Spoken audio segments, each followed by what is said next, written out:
next turn it, you're going to go this way. You might need to add a little bit of extra tape. You might need to go 2 if your crossguard is really wide. But usually you can get it with 1 go this way if you line it up just right. It's not the end of the world if you don't, since you can always put another layer on. But as far as the look of the sword goes, it looks better if you did it all in 1 go. Yeah, this sword's a little bit wide. So what I would do in that case is I would peel this off, and I would use this piece to go this way again, just to thicken it up a bit. There we go. And that way I don't have to do any more covering up later. Because the piece going sideways being the last piece really does give it a better look when it comes to the cosmetics of it. Okay, there we go. Now what I'm doing here is I'm folding these pieces down, systematically as I come to each corner, and I'm folding each corner under, and I'm being very systematic about that. I'm not just pressing them down hurriedly, because then it makes a lot of wrinkles. And you wouldn't think that it really matters, but it does. It shows up a lot in the sword, the more wrinkles that it has. So you can get it to be smooth, it'll look more like a real sword. So the last step is the grip, because otherwise this sword is done. The grip can be anything.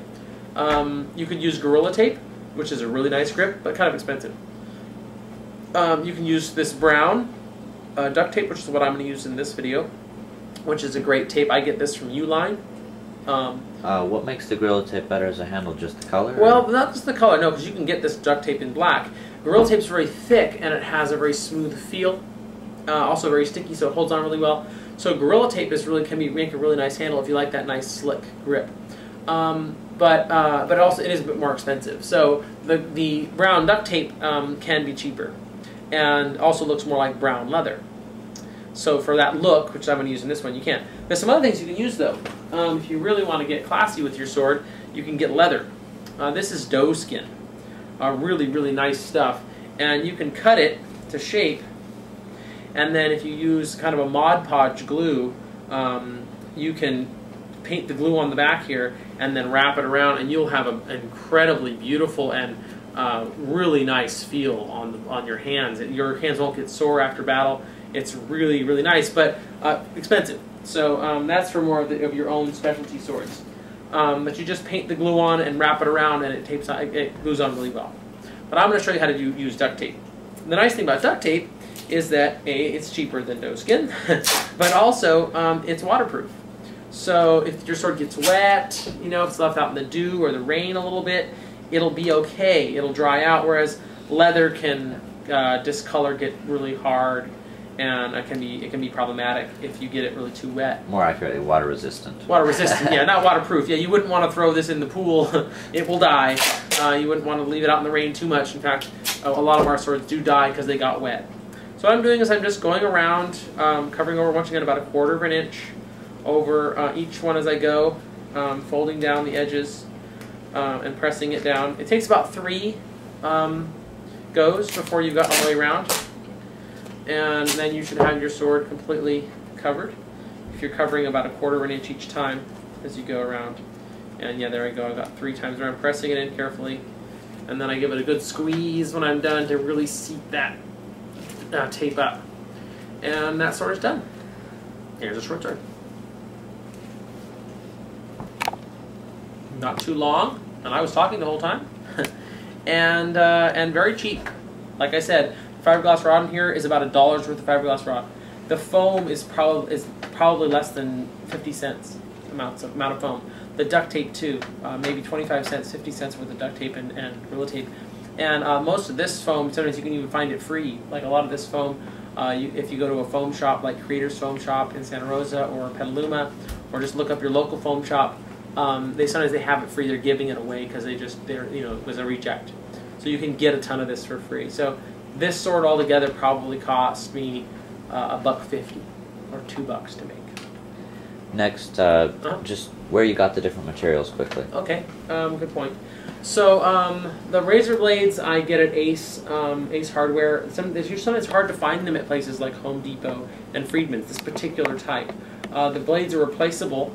The end pops off and you pull the blades out. Pretty cheap too to get. Once again, I keep my blades really sharp, and so I don't really go through them as fast, but they aren't very expensive either, so it's not like a big expense if you do go through them. Fiberglass rods I get at either at Friedman's, or I get them at Martin Ranch Supply in Roanoke Park, which is a little bit cheaper, or any place that has livestock or sells livestock goods probably will have them, but you could call ahead and ask them if they have fiberglass electric fence posts, so you're not going to random places. The foam I got at Creator's Foam Shop in Santa Rosa, that you can buy a bag of scrap foam from them for like $8 to $10, huge bags, more foam than you'll probably ever need, and just cut it into these little shapes. You don't need much of it at all. It's EvaTech. You can get EvaTech at Creator's Foam Shop, although you'd have to buy it. But this particular mouse pad foam I got from a friend who donated it to us, whole bags of it, because it was being given away, like I said, from a teacher supply. They were giving it to teachers to use. But you could probably find mouse pad foam at Staples, or mouse pads. Or some other computer store. A really great place to look to is yard sales. Because sometimes what you'll find is people who have like jogging pads or things like that they jog on, that are made for this sort of thing, and they don't really want them anymore, and you can recycle them into little squares. Like I said, I got this from Uline company online. I ordered it online, but that's because I buy it in bulk. If you go to like Ace or something and try to buy a roll of brown tape, it's really expensive. It's not a very good deal. You really want to buy it in big amounts. I think it was Walmart also has good duct tape variety. Yeah, they have a pretty good variety of color. Yeah, I get my duct tape at Home Depot. This Nashua is pretty good. You don't want something too thick, really. You got to be careful. If it's too thick, your sword will be too hard. So you don't really want the industrial grade. You want pretty much the lowest grade that they have usually. But stay away from the duck brand, like the duck with the duck, like a little quack quack duck. I stay away from that because the duct tape tends to be really sucky duct tape. Gorilla tape I got at Friedman's, and is a really great tape. And like I said, if you can't find this brown, go ahead and use Gorilla. It's good tape. The foam I got at Walmart. Like I said, it's $5.88 a roll for 6 feet. They usually have tons of it in the camping section. So just buy a couple rolls and you're set for a long time. This I got at Ace. It's just a knife sharpener. This particular type works well for razor blades. There's many that they have, but this particular kind is the only kind I've found that actually works for razor blades. What brand is it? I'm not sure of the brand. It looks like it's an AccuSharp, it says. So, I guess that would be the kind. Any kind of ruler will do. So, you can get a ruler anywhere.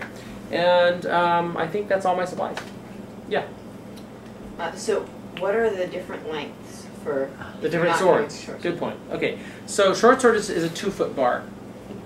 What is the blade in Fan length? War, the blade width? The blade length. Length. Oh, the total blade length. Well, I don't know. I always just go by the bar. I make the bar, and then I build off the bar. So whatever the bar ends up being, that's what I'm using. So for short swords, the bar is always 2 feet. It's a 2-foot bar. You can see the sword is actually longer than 2 feet when I'm done. It's about 2 feet 6 inches.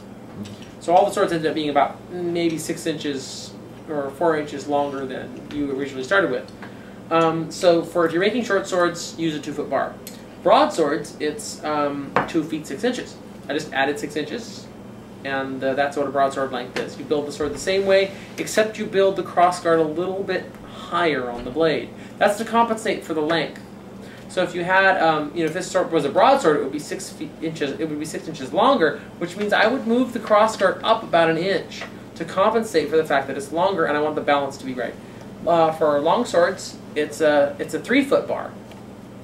And once again, I would move the crossguard up probably even more than an inch, even to like 8 to 9 inches up to give a better balance again. Because if you keep the handle very short like this, what you'll find is you'll have so much blade that it'll be very blade heavy, and it won't wield well. Plus, it's hard to get 2 hands on this sword. This sword doesn't need 2 hands. It's a short sword, so that's why. But if it was a broadsword, I might want to have 2 hands, which is why I want to grip it. It would be higher, so I'd put the crossguard up here, and then I'd have a better 2-handed grip. It would be better balanced. And long swords have a whole lot of grip, so they're just better balanced overall.